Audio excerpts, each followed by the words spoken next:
and welcome to a Newsflash episode of Unpacking the Case, the podcast by Davitt Jones Bould, the real estate law specialists. As always, I'm joined by our head of legal training, Richard Snape. Hello, Richard.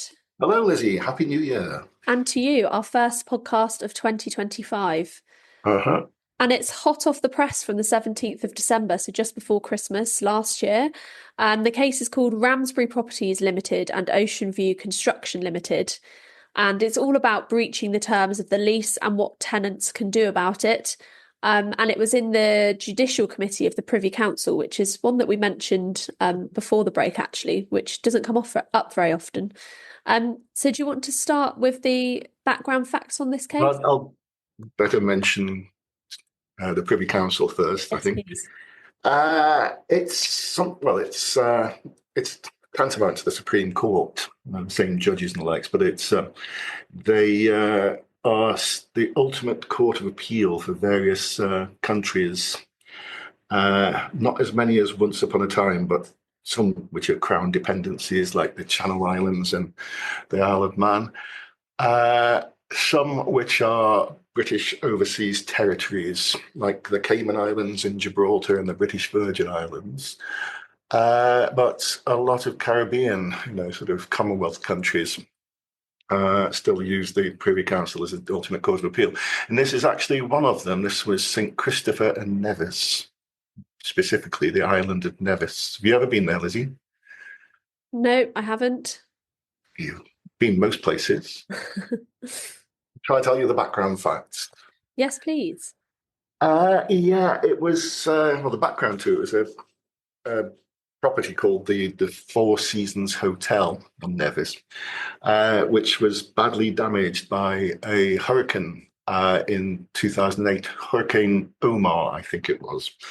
And Ramsbury entered into an agreement. Ocean View were going to carry out works on this particular premises, on this hotel, but they needed somewhere for their staff and their contractors to actually stay. They were bringing in 250 people from Mexico to do the work, and they agreed with Ramsbury a 7-month lease, held to be a lease, to house these various 250 workers. But what then happened is that, they agreed a lease. It was going to be for sleeping accommodation only. And the workers sort of turned up in as long ago as, I think it's July of 2009. And within days, there were problems because they weren't allowed to eat on the premises, which is a bit of an inconvenience.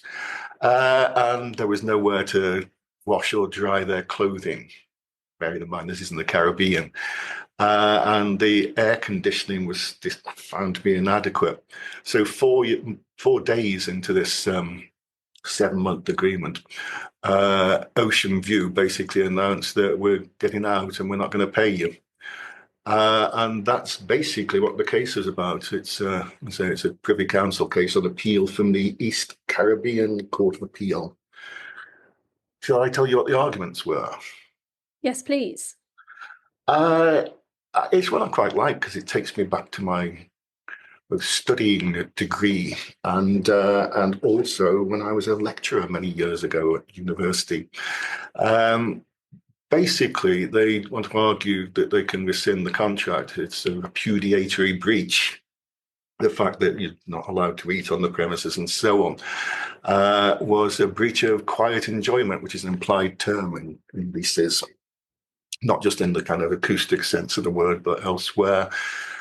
And if it's a sufficiently serious breach, then like breaches of contract generally, you can just refuse to be bound by the contractual obligations. And that's what they were trying to argue. There'd been a case, which is always very controversial, called Total Oil GB. It was back in 1972, I think it was. Total Oil GB and Thompson Garages, which had said that you can't claim contractual claims and contractual remedies in relation to leases because you take a lease of the land. It's based on a series of arguments in relation to frustration of contracts. Do you know what frustration of contracts is, Lizzie? No, do tell us. It's where there's an unforeseen intervening event beyond the control of the parties, which renders substantial performance of the contract impossible. And there have been previous cases which have basically suggested that you can't have frustration. They seem to, I mean, this generally they seem to have got mixed up between repudiatory breaches and rescission and frustration. But you can't have frustration because, again, you take a lease of the land. But there's been a case called National Carriers and Panalpina, which I think I've mentioned in courses some years ago as well, in 1981, which had said that you can, albeit very, very rare, you can have, this, there's only ever been one sort of decision where frustration has been held to exist, and that wasn't in this case, but it's a case called Crellin Henry from 1903, which was all about the coronation of King Edward VII, which had to be cancelled because he was ill.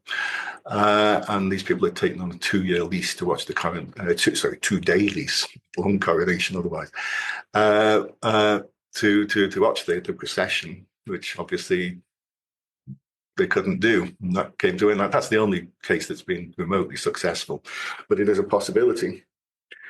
But there have been various other cases since Total Oil, which they didn't make much of in the report, which is a shame, which had, cases back to the 19th century, which had said that you can rescind a contract for fundamental breach by the landlord, even if it's a lease. There's a case called Smith and Marrable. I remember from 1843 when I was just a child, and which basically where it was furnished accommodation and they leased it out and it was infested with vermin and they rescinded the contract successfully. There's another case I remember called Collins and Hopkins. I think that was from 1929, where they leased out a premises where the previous tenant had died of tuberculosis. You shouldn't laugh, which is highly infectious.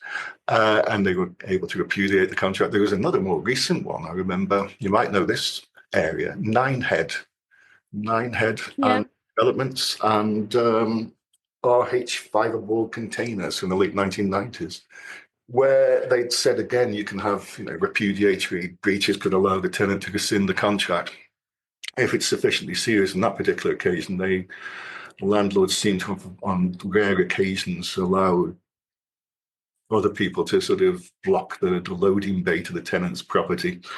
It was held that that wasn't sufficiently serious, but all those cases and a few others besides have accepted the fact that you can rescind the contract in those circumstances, even if it is a lease. Shall I tell you what the Privy Council? Yes, please. They basically agreed with those. There'd been another case called Hussein and Mailman. It's a residential case where they made much of it in this report that it was a 3-year lease and the landlord breached the terms because the landlord was responsible for the structure and exterior of the premises, and the roof collapsed and the tenant could walk out. And the Supreme Court decided that there was a breach of quiet enjoyment. It must be, the case that you're allowed to eat on the premises and so on, or your contractors are allowed to eat on the premises. And they decided on the facts that it was sufficiently serious to go to the root of the agreement. So Ocean View aren't bound by the lease. It's quite a significant.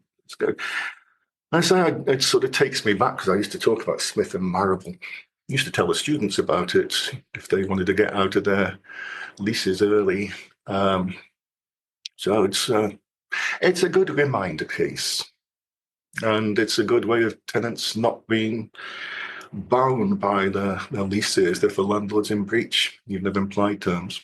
So there you go, Ramsbury, Ocean View. Thank you very much, Richard. My pleasure, Lizzie. Thank you very much, Richard, and thank you to everybody for listening. We'll see you again in our next episode.